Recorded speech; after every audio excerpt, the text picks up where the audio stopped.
जो तुमसे प्यार करता है तुम उससे क्या एक्सपेक्ट करोगे? रोना। क्या कहा? रोना। हम दूसरों के लिए हंसने की, गुस्सा होने की एक्टिंग कर सकते हैं, रोने की एक्टिंग नहीं कर सकते। अगर कोई हमारे लिए रो रहा है तो वो दुनिया में सबसे ज्यादा बस हमसे ही प्यार करता है। क्या तुम कभी किसी के लिए रोए हो? आज तक मौका ही नहीं मिला। डोंट वरी, बहुत जल्दी मौका मिलेगा।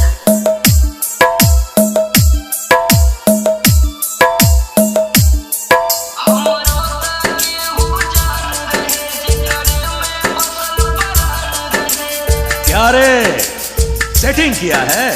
क्या रे सेटिंग किया है?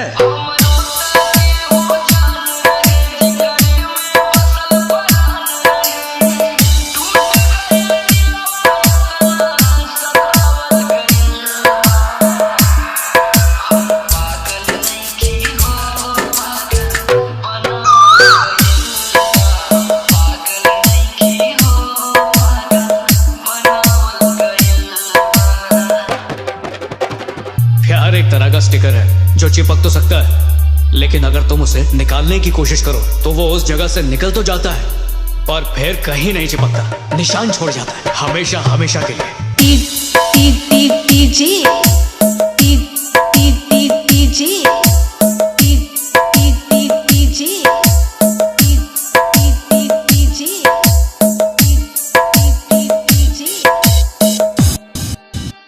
Sandeep hi-tech, Sandeep hi-tech, Sandeep hi-tech, Sandeep hi-tech.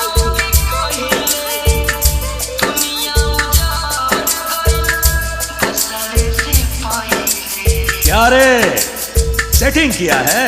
क्या रे सेटिंग किया है?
आजमगढ़, कबीरुद्दीनपुर, आजमगढ़।